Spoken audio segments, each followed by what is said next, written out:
ఎవరెవరో చెప్తా ఉన్నారు మాలలు కేవలం పిడికడే ఉన్నారని. కేవలం ఒక 15 రోజులు పోరాడితేనే ఇంతమంది జనాలు వచ్చిండ్రు.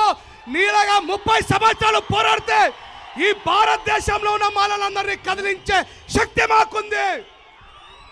ఇక నీ 30 సంవత్సరాల అబద్ధాలకి గోరి కట్టడానికి ఈ తరంలో పుట్టినటువంటి మేమి ముందున్నాం. ఖబర్దార్, మనువాదుల బూట్లు నాకే కుక్కల్లారా అని సవాల్ చేస్తా ఉన్నా. ఎవరెవరో చెప్తా ఉన్నారు మాలలు కేవలం పిడికడే ఉన్నారని. కేవలం ఒక 15 రోజులు పోరాడితేనే ఇంతమంది జనాలు వచ్చిండ్రు. నీలాగా 30 సంవత్సరాలు పోరాడితే ఈ భారతదేశంలో ఉన్న మాలలందరినీ కదిలించే శక్తి మాకుంది. ఇక నీ 30 సంవత్సరాల అబద్ధాలకి గోరి కట్టడానికి ఈ తరంలో పుట్టినటువంటి మేమి ముందున్నాం. ఖబర్దార్, మనువాదుల బూట్లు నాకే కుక్కల్లారా అని సవాల్ చేస్తా ఉన్నా.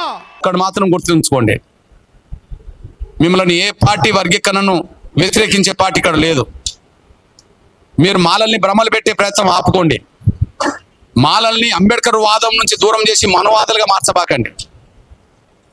మాలల్ని అంబేద్కర్ వాదానికి దృక్పథానికి దూరం చేసి వాళ్ళని మనువాదులుగా మార్చబాకండి. మళ్ళా చెప్తున్నా, అంబేద్కర్ కాలం నుంచి ఈ కాలం వరకు, అంబేద్కర్ కాలం నుంచి ఈ కాలం వరకు అంబేద్కర్ వేదిక మీద అంబేద్కర్ పోరాటం నడుపుతున్నప్పుడు అగ్రకులాలు కనిపించిండ్రు.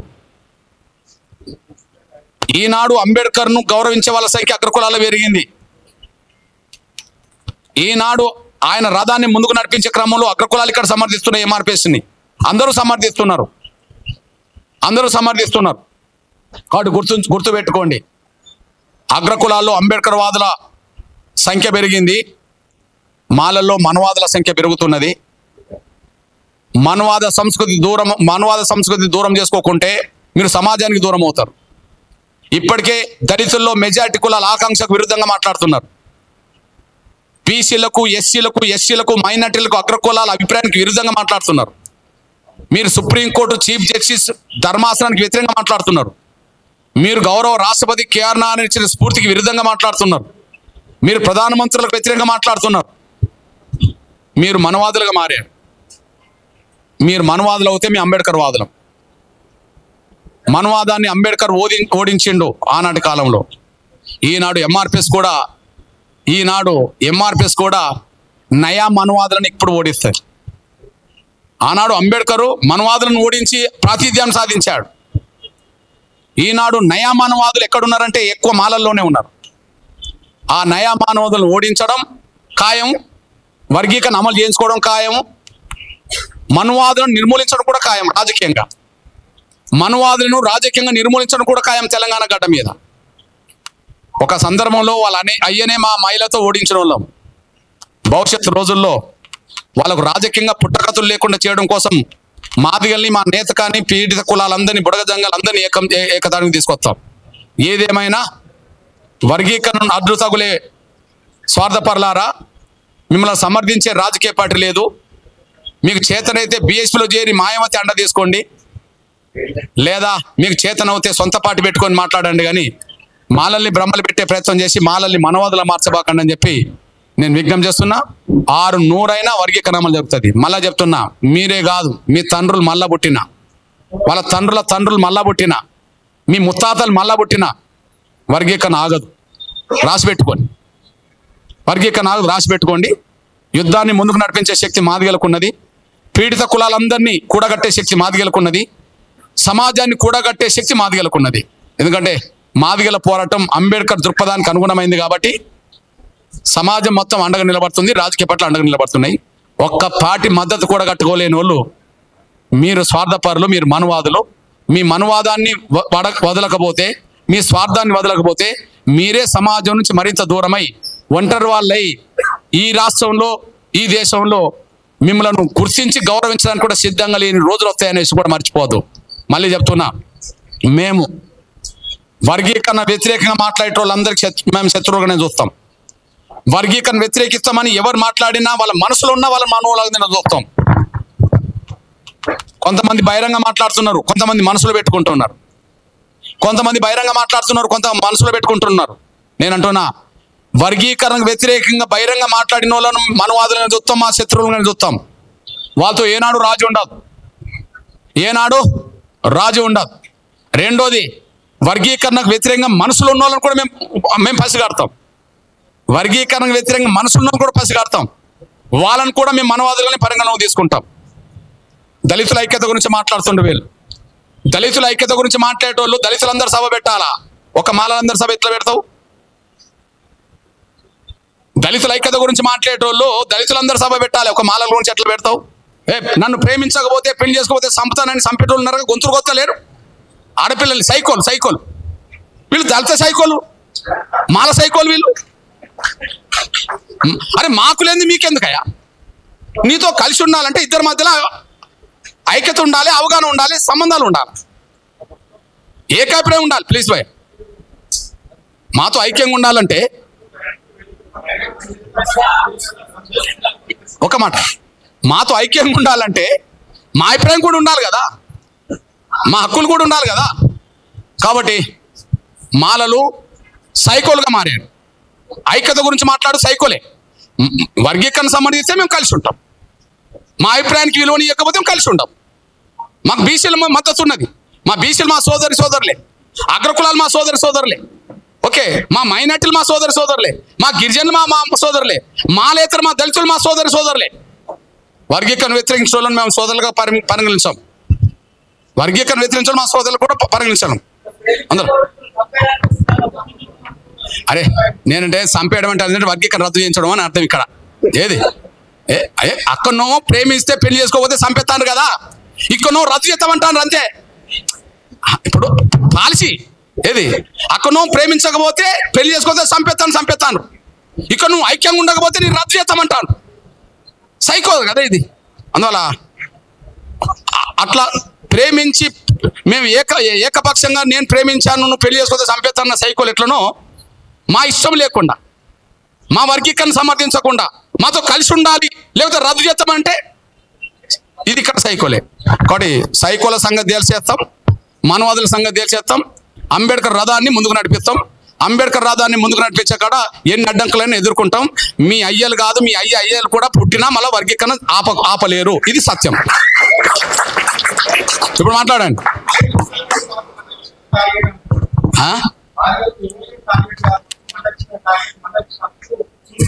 అరే ఆనాడు సామాజిక న్యాయాన్ని ముందుకు నడిపించే పోవడంలో అంబేద్కర్నే టార్గెట్ అన్నారు చాలా మంది అగ్రకులాలు. అంబేద్కరే విజయం సాధించాడు. ఓకే కదా, 100 ఏళ్ల క్రితం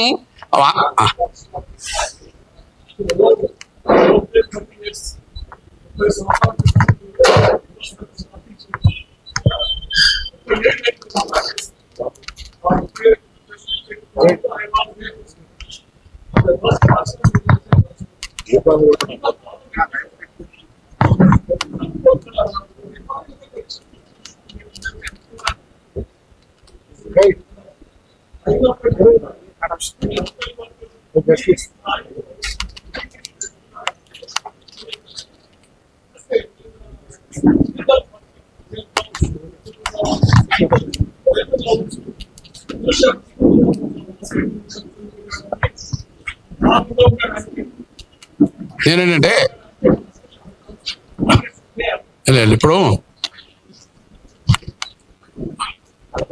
కాంగ్రెస్ పార్టీ ఇప్పుడు అధిష్టానం అది తెలుసుకోవాలి. ఇప్పుడు వీళ్లకు నిజాయితీ దమ్ముంటున్నామో కాంగ్రెస్ పాలసీ పరంగా వర్గీకరణ సమర్థిస్తున్నది కాబట్టి, ముందు వర్గీకరణ చేసింది కాంగ్రెసే పంజాబ్లో కాబట్టి, రాహుల్ గాంధీ వర్గీకరణ సమర్థిస్తున్నాడు అనే విషయం వాయిస్ వచ్చింది కాబట్టి, మల్లికార్జున ఖర్గే వర్గీకరణ సమర్థిస్తూ మేనిఫెస్టో పెట్టి డిక్లరేషన్ చేసింది కాబట్టి, ముఖ్యమంత్రి సమర్థిస్తున్నాడు కాబట్టి ఇక మీరు ఆ పార్టీలో ఉండకుండా రాజీనామా చేసి వర్గీకరణ వ్యతిరేకంగా ముందుకు రండి అని చెప్పారు.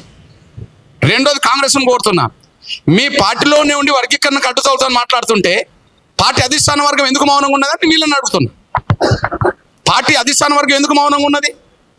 ఇది రాహుల్ గాంధీకి వ్యతిరేకమే కదా, మల్లికార్జున ఖర్గే డిక్లరేషన్కు చేవెళ్ల డిక్లరేషన్కు వ్యతిరేకమే కదా, ఓకే చివరి డిక్లరేషన్కి వ్యతిరేకమే కదా, ముఖ్యమంత్రి అసెంబ్లీలో ప్రకటించిన దానికి వ్యతిరేకమే కదా. మరి వ్యతిరేకంగా రోడ్ మీద మేము వర్గీకరణ అడ్డుతో మాట్లాడుతున్నంటే ఇది అధిష్టానాన్ని రాహుల్ గాంధీని ధిక్కరించినట్టే, ఇది మేనిఫెస్టోని డిక్లరించినట్టే, ఇది మల్లికార్జున ఖర్గే ధిక్కరించినట్టే. మరి ఎందుకు మౌనంగా ఉన్నారు? కాబట్టి కాంగ్రెస్ అధిష్టాన వర్గం నుంచి మొదలుకుంటే ముఖ్యమంత్రి వరకు మౌనం వీడి వాళ్ళ పట్ల చర్యలు తీసుకుంటారా, ఇట్లనే అడ్డు తగులడాన్ని ఇంకా మీరు మౌనంగా చూస్తూ ఊరుకుంటారా?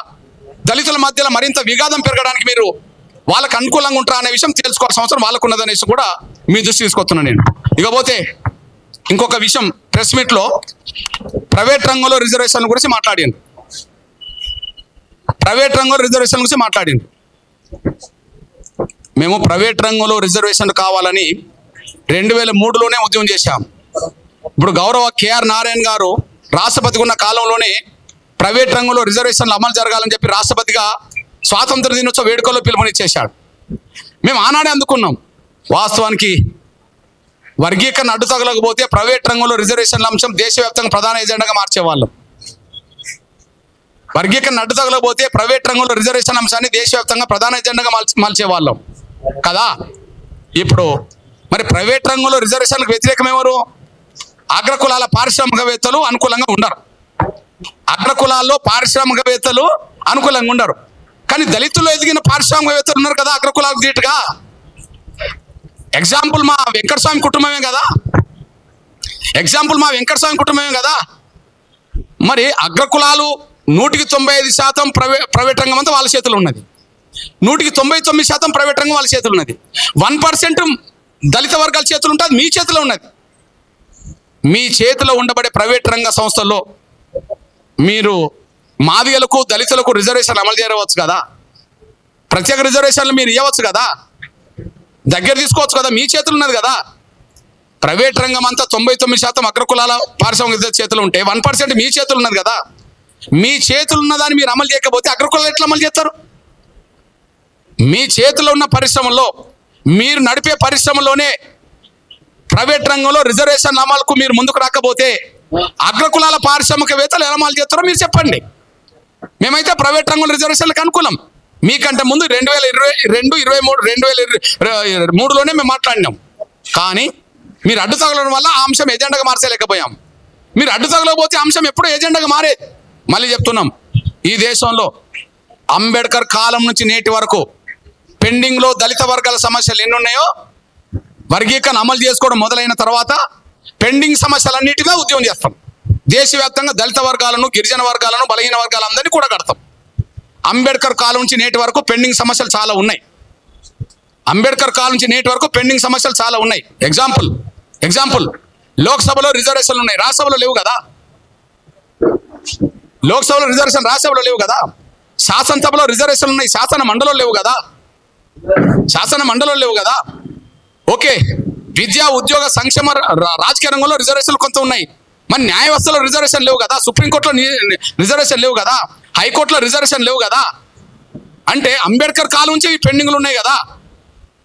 ఎస్సీ ఎస్టీలకు రిజర్వేషన్లు ఉన్నాయి, బీసీలకు చట్టసభలు రిజర్వేషన్ లేవు కదా, వాళ్ళు సాధించాలి కదా. అంటే అంబేద్కర్ కాలం నుంచి ఏ సమస్యలు అయితే పెండింగ్లు ఉన్నాయో, భూమి సమస్య పెండింగ్ ఉన్నది. భూమి జాతీయమే చేయాలని అంబేద్కర్ కోరుకున్నాడు. ఇప్పుడు భూమి మొత్తం 190% ఉన్నత వర్గాల చేతుల్లోనే ఉన్నది. అది దళితులకు, గిరిజనులకు సమాన పంపిణీ జరిగే రోజు రావాలి. అప్పుడే ఆర్థిక సమానత్వం రావడానికి దారితీస్తుంది. దాపోవడం కూడా చేయాలి. ఇవన్నీ జరగాలంటే మనవాదుల వల్ల సాధ్యపడదు, అంబేద్కర్ వాదుల వల్ల సాధ్యపడుతుంది. మాలలు మనవాదులు అయిపోయినరు కాబట్టి మాదిగలు అంబేద్కర్ వాదులు అయిపోయినరు. మళ్ళీ చెప్తున్నా, ఈ తెలుగు గడ్డ మీద దేశవ్యాప్తంగా అంబేద్కర్ నిజమైన వారసులు మాదిగలే. మాలలు మనవాదులు అయిపోయింది, రాసి పెట్టుకోండి. ఇక్కడ మాత్రం గుర్తుంచుకోండి, మిమ్మల్ని ఏ పార్టీ వర్గీకరణను వ్యతిరేకించే పార్టీ ఇక్కడ లేదు. మీరు మాలల్ని భ్రమలు పెట్టే ప్రయత్నం ఆపుకోండి. మాలల్ని అంబేద్కర్ వాదం నుంచి దూరం చేసి మనవాదులుగా మార్చబాకండి. మాలల్ని అంబేద్కర్ వాదానికి, దృక్పథానికి దూరం చేసి వాళ్ళని మనవాదులుగా మార్చబాకండి. మళ్ళా చెప్తున్నా, అంబేద్కర్ కాలం నుంచి ఈ కాలం వరకు అంబేద్కర్ వేదిక మీద అంబేద్కర్ పోరాటం నడుపుతున్నప్పుడు అగ్రకులాలు కనిపించిండ్రు. ఈనాడు అంబేద్కర్ను గౌరవించే వాళ్ళ సంఖ్య అగ్రకులాలు పెరిగింది. ఈనాడు ఆయన రథాన్ని ముందుకు నడిపించే క్రమంలో అగ్రకులాలు ఇక్కడ సమర్థిస్తున్నాయి, ఎంఆర్పిఎస్ని అందరూ సమర్థిస్తున్నారు. కాబట్టి గుర్తుపెట్టుకోండి, అగ్రకులాల్లో అంబేద్కర్ వాదుల సంఖ్య పెరిగింది, మాలల్లో మనవాదుల సంఖ్య పెరుగుతున్నది. మనవాద సంస్కృతి దూరం చేసుకోకుంటే మీరు సమాజానికి దూరం అవుతారు. ఇప్పటికే దళితుల్లో మెజారిటీ కులాల ఆకాంక్షకు విరుద్ధంగా మాట్లాడుతున్నారు. బీసీలకు, ఎస్సీలకు, ఎస్టీలకు, మైనార్టీలకు, అగ్రకులాల అభిప్రాయానికి విరుద్ధంగా మాట్లాడుతున్నారు. మీరు సుప్రీంకోర్టు చీఫ్ జస్టిస్ ధర్మాసనానికి వ్యతిరేకంగా మాట్లాడుతున్నారు. మీరు గౌరవ రాష్ట్రపతి కేఆర్ నారాయణ ఇచ్చిన స్ఫూర్తికి విరుద్ధంగా మాట్లాడుతున్నారు. మీరు ప్రధానమంత్రులకు వ్యతిరేకంగా మాట్లాడుతున్నారు. మీరు మనవాదులుగా మారారు. మీరు మనవాదులు అవుతే మీ అంబేద్కర్ వాదులం. మనవాదాన్ని అంబేద్కర్ ఓడించిండు ఆనాటి కాలంలో. ఈనాడు ఎంఆర్పిఎస్ కూడా నయా మనవాదులను ఇప్పుడు ఓడిస్తారు. ఆనాడు అంబేద్కర్ మనవాదులను ఓడించి ప్రాతినిధ్యం సాధించాడు. ఈనాడు నయా మానవాదులు ఎక్కడున్నారంటే ఎక్కువ మాలల్లోనే ఉన్నారు. ఆ నయా మానవాదులను ఓడించడం ఖాయం, వర్గీకరణ అమలు చేయించుకోవడం ఖాయం, మనువాదులను నిర్మూలించడం కూడా ఖాయం. రాజకీయంగా మనువాదులను రాజకీయంగా నిర్మూలించడం కూడా ఖాయం తెలంగాణ గడ్డ మీద. ఒక సందర్భంలో అయ్యనే మా మహిళతో ఓడించిన వాళ్ళం. భవిష్యత్తు రోజుల్లో వాళ్ళకు రాజకీయంగా పుట్టకతులు లేకుండా చేయడం కోసం మాదిగల్ని, మా నేత కానీ పీడిత కులాలందరినీ, బుడగ జంగాలందరినీ ఏకదానికి తీసుకొస్తాం. ఏదేమైనా వర్గీకరణను అడ్డు తగులే స్వార్థపరులారా, మిమ్మల్ని సమర్థించే రాజకీయ పార్టీ లేదు. మీకు చేతనైతే బీఎస్పీలో చేరి మాయావతి అండ తీసుకోండి, లేదా మీకు చేతనవుతే సొంత పార్టీ పెట్టుకొని మాట్లాడండి. కానీ మాలల్ని బ్రహ్మలు పెట్టే ప్రయత్నం చేసి మాలల్ని మనవాదుల మార్చబాకండి అని చెప్పి నేను విజ్ఞప్తి చేస్తున్నా. 600 వర్గీకరణ అమలు జరుగుతుంది. మళ్ళా చెప్తున్నా, మీరే కాదు, మీ తండ్రులు మళ్ళా పుట్టిన, వాళ్ళ తండ్రులు మళ్ళా పుట్టిన, మీ ముత్తాతలు మళ్ళా పుట్టిన వర్గీకరణ ఆగదు. రాసిపెట్టుకోండి. వర్గీకరణ ఆగదు, రాసిపెట్టుకోండి. యుద్ధాన్ని ముందుకు నడిపించే శక్తి మాదిగలకున్నది. పీడిత కులాలందరినీ కూడగట్టే శక్తి మాదిగలకున్నది. సమాజాన్ని కూడగట్టే శక్తి మాదిగలకున్నది. ఎందుకంటే మాదిగల పోరాటం అంబేద్కర్ దృక్పథానికి అనుగుణమైంది కాబట్టి సమాజం మొత్తం అండగా నిలబడుతుంది, రాజకీయ పట్ల అండగా నిలబడుతున్నాయి. ఒక్క పార్టీ మద్దతు కూడా కట్టుకోలేని వాళ్ళు మీరు స్వార్థపరులు, మీరు మనువాదులు. మీ మనువాదాన్ని వదలకపోతే, మీ స్వార్థాన్ని వదలకపోతే మీరే సమాజం నుంచి మరింత దూరమై ఒంటరి వాళ్ళై ఈ రాష్ట్రంలో, ఈ దేశంలో మిమ్మల్ని గుర్తించి గౌరవించడానికి కూడా సిద్ధంగా లేని రోజులు వస్తాయనేసి కూడా మర్చిపోదు. మళ్ళీ చెప్తున్నా, మేము వర్గీకరణ వ్యతిరేకంగా మాట్లాడే వాళ్ళందరికీ మేము శత్రువులుగానే చూస్తాం. వర్గీకరణ వ్యతిరేకిస్తామని ఎవరు మాట్లాడినా వాళ్ళ మనసులో ఉన్న వాళ్ళ మనోలాగా చూస్తాం. కొంతమంది బహిరంగ మాట్లాడుతున్నారు, కొంతమంది మనసులో పెట్టుకుంటున్నారు. కొంతమంది బహిరంగ మాట్లాడుతున్నారు, కొంత మనసులో పెట్టుకుంటున్నారు. నేను అంటున్నా, వర్గీకరణకు వ్యతిరేకంగా బహిరంగ మాట్లాడిన వాళ్ళను మనవాదులను చూస్తాం, మా శత్రువులను చూస్తాం. వాళ్ళతో ఏనాడు రాజు ఉండదు. రెండోది, వర్గీకరణకు వ్యతిరేకంగా మనసులో ఉన్న వాళ్ళని కూడా మేము పసిగడతాం. వర్గీకరణకు వ్యతిరేకంగా మనసులో కూడా పసిగడతాం. వాళ్ళని కూడా మేము మనవాదులని పరిగణలోకి తీసుకుంటాం. దళితుల ఐక్యత గురించి మాట్లాడుతుండే వీళ్ళు. దళితుల ఐక్యత గురించి మాట్లాడేటోళ్ళు దళితులందరూ సభ పెట్టాలా? ఒక మాలందరూ సభ ఎట్లా పెడతావు? దళితుల ఐక్యత గురించి మాట్లాడేటోళ్ళు దళితులందరూ సభ పెట్టాలి, ఒక మాలల గురించి ఎట్లా పెడతావు? నన్ను ప్రేమించకపోతే, పెళ్లి చేసుకోకపోతే సంపుతానని సంపేటోళ్ళు ఉన్నారు, గొంతులు కొత్తలేరు. ఆడపిల్లలు సైకోలు వీళ్ళు, దళిత సైకోలు, మాల సైకోలు వీళ్ళు. అరే మాకు లేని మీకెందుకయ్యా? నీతో కలిసి ఉండాలంటే ఇద్దరి మధ్యలో ఐక్యత ఉండాలి, అవగాహన ఉండాలి, సంబంధాలు ఉండాలి, ఏకాభిప్రాయం ఉండాలి. ప్లీజ్ బాయ్, మాతో ఐక్యంగా ఉండాలంటే ఒక మాట, మాతో ఐక్యంగా ఉండాలంటే మా అభిప్రాయం కూడా ఉండాలి కదా, మా హక్కులు కూడా ఉండాలి కదా. కాబట్టి మాలలు సైకోలుగా మారారు. ఐక్యత గురించి మాట్లాడు సైకోలే. వర్గీకరణ సంబంధిస్తే మేము కలిసి ఉంటాం, మా అభిప్రాయానికి విలువని ఇవ్వకపోతే మేము కలిసి ఉంటాం. మాకు బీసీల మద్దతు ఉన్నది. మా బీసీలు మా సోదరులే, అగ్రకులాలు మా సోదరులే, ఓకే, మా మైనార్టీలు మా సోదరులే, మా గిరిజనులు మా సోదరులే, మాలేతరు మా దళితులు మా సోదరులే. వర్గీకరణ వ్యతిరేకించిన వాళ్ళని మేము సోదరులుగా పరిగణించాం. వర్గీకరణ వ్యతిరేకించడం మా సోదరులు కూడా పరిగణించాను అందరూ. అరే నేనంటే చంపేయడం అంటే వర్గీకరణ రద్దు చేయించడం అని అర్థం. ఇక్కడ ఏది అక్కడనో ప్రేమిస్తే పెళ్లి చేసుకోకపోతే చంపేస్తాను కదా, ఇక్కడనో రద్దు చేస్తామంటాను అంతే. ఇప్పుడు పాలసీ ఏది, అక్కడనో ప్రేమించకపోతే పెళ్లి చేసుకోకపోతే చంపేస్తాను, ఇక్కడ నువ్వు ఐక్యంగా ఉండకపోతే నేను రద్దు చేస్తామంటాను. సైకో కదా ఇది. అందువల్ల అట్లా ప్రేమించి మేము ఏకపక్షంగా నేను ప్రేమించాను, నువ్వు పెళ్లి చేసుకోకపోతే చంపేస్తాను సైకోలు ఎట్లనో, మా ఇష్టం లేకుండా మా వర్గీకరణ సమర్థించకుండా మాతో కలిసి ఉండాలి, లేకపోతే రద్దు చేస్తామంటే ఇది ఇక్కడ సైకోలే. కాబట్టి సైకోల సంగతి తేల్చేస్తాం, మానవాదుల సంగతి తేల్చేస్తాం, అంబేద్కర్ రథాన్ని ముందుకు నడిపిస్తాం. అంబేద్కర్ రథాన్ని ముందుకు నడిపించే కాడ ఎన్ని అడ్డంకులైనా ఎదుర్కొంటాం. మీ అయ్యలు కాదు, మీ అయ్యలు కూడా పుట్టినా మళ్ళీ వర్గీకరణ ఆపలేరు. ఇది సత్యం. ఇప్పుడు మాట్లాడండి.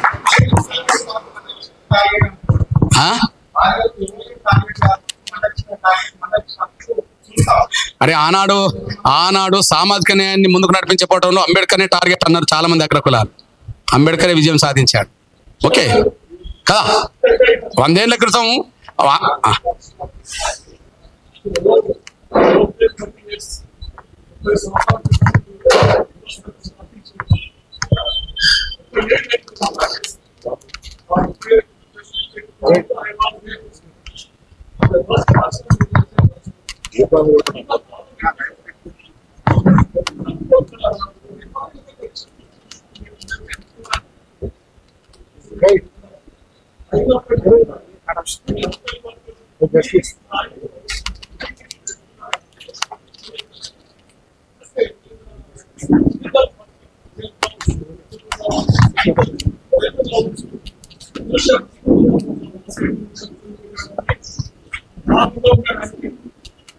నేనేంటంటే ఇప్పుడు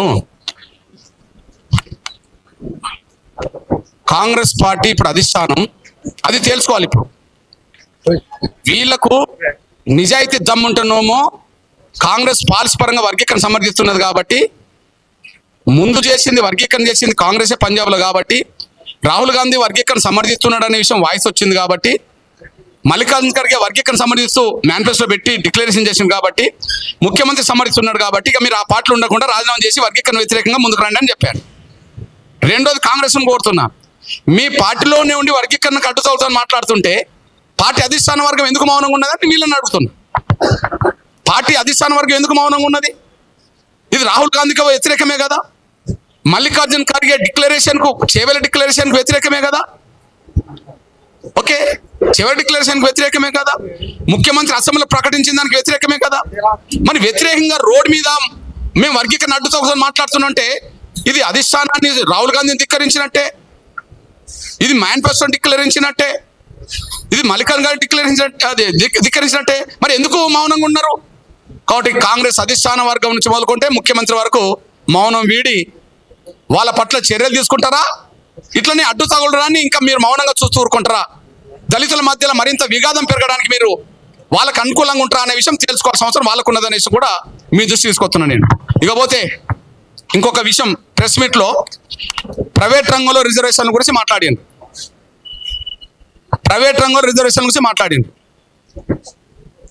మేము ప్రైవేట్ రంగంలో రిజర్వేషన్ కావాలని 2003లోనే ఉద్యమం చేశాం.